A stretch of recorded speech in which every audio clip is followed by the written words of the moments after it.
Good evening, Medville. In recent news, rats have overrun the city streets due to the flooding of the sewers. Many pedestrians have claimed they have been bitten by these rats. Doctors at MD General urge those who have been bitten to seek medical attention immediately. These rats carry the bubonic plague, also known as the Black Death. This plague has existed for thousands of years, with the most significant outbreak being the 14th century in Europe. During that outbreak, over 25 million people have died. It is caused by the bacteria Yersinia pestis that is commonly found in rats and fleas. Doctors urge the public to stay indoors.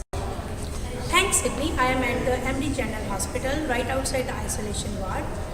Here, nurse Angela is working on a patient just diagnosed with the bubonic plague. They are going to wear a mask or no?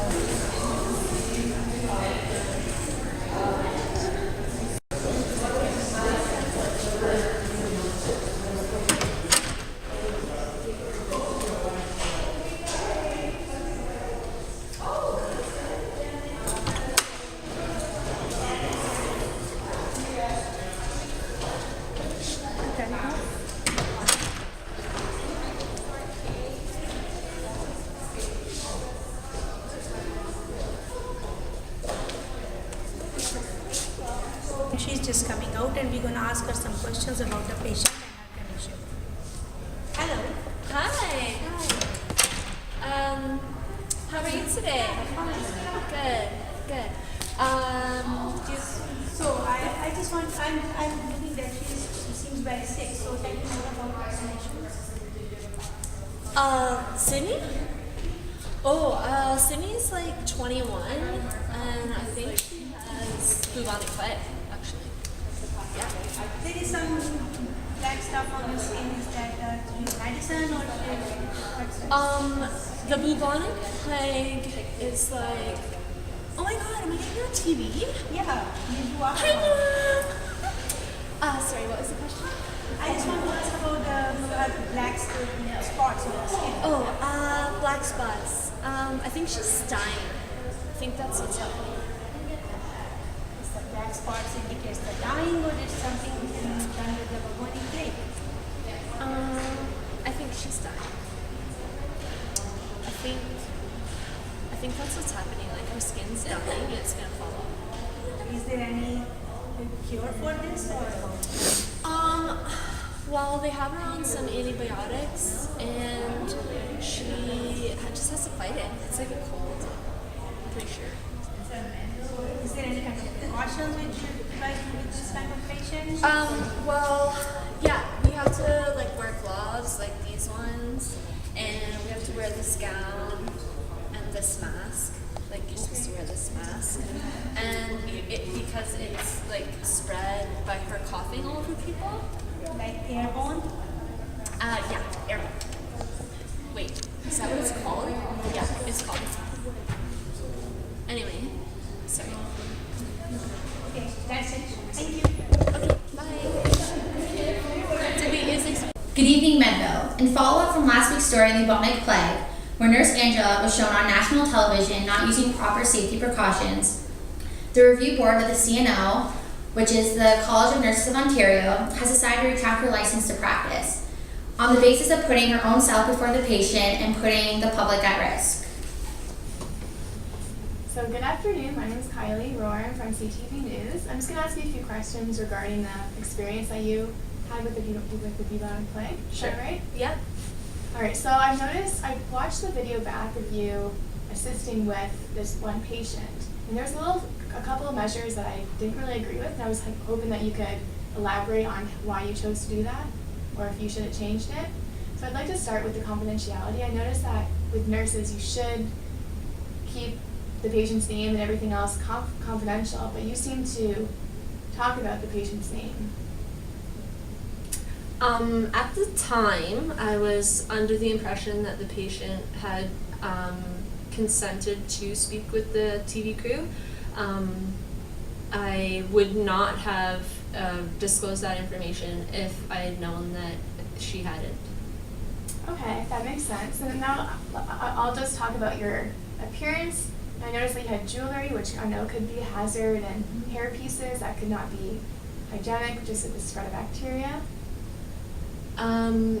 No, we are not allowed to have necklaces or earrings or anything in the hair. It is a hazard for both us and the client, and it does spread pathogens. The reason I had the jewelry and stuff on is because I was going out that night, and I would have it would have been easier for me to get dressed before work instead of going out after and getting dressed. Okay, that makes sense. Now I know that the bubonic plague is infectious, and in order to prevent the spread of infection, you are supposed to use a bunch of measures. Now I did notice that you took your mask off as well as the gown. I took the mask off because I couldn't breathe. I was having a hard time breathing. I looked back at the video also, and I did take it off probably inappropriately around the client, and then she proceeded to cough on me. I'm deeply remorseful that that happened. I did not contract the virus. However, I could have really hurt somebody or caused the bubonic plague to spread. Yeah, there's nothing else I can say. At least you've owned up to it, and you know what you've done wrong, so you can change in the future. And that's all I noticed. But thank you for having that risk and working with that patient, even knowing that it is infectious. Yeah, I'm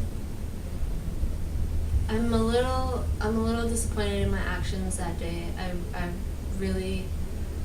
I want to apologize for anyone watching that clip. I was not being professional at all.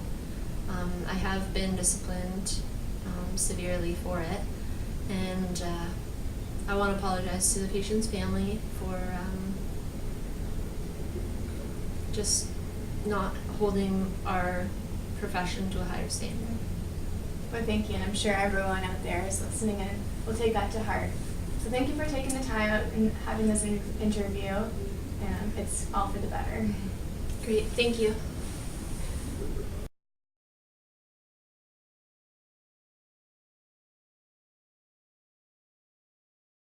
So good afternoon, my name is Kylie Rohr, and I'm a reporter from CTV News. I'm going to be asking you a few questions, is that all right? It's okay. So what is your name? My name is Nick, Nick?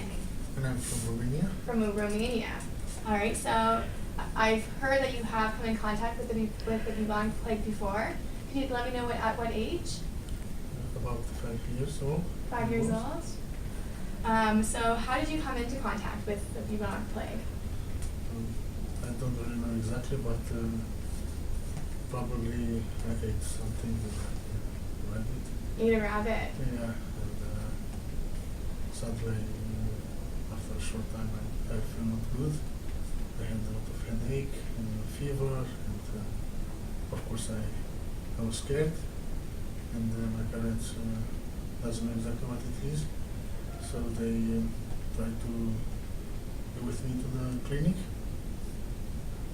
That was happening. The first things was happening to me. Oh wow. So so you were very scared then during this whole process. Yeah, because I didn't know exactly what it was. At that time, and also now I like the rabbits. Yeah. So, but I saw that my fingers become a bit black. Oh, black fingers. Black fingers and the nose also. But so the parents took me quick and they held me on the hospital for the treatment. So that was Oh, wow. that age. What's happening with me. Well, that's very good that you have been able to pass this.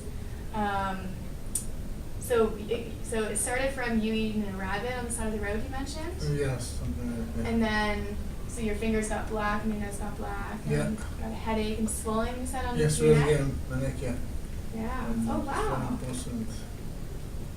Of course, me and my parents, we didn't know exactly what it was, but finally we found out that there was a body plague. Oh, wow. Well, thank you for taking the time to come with us for this interview. Okay, thank And you have a great rest of your day. You too. Thank You're you. welcome. Bye. Thank you.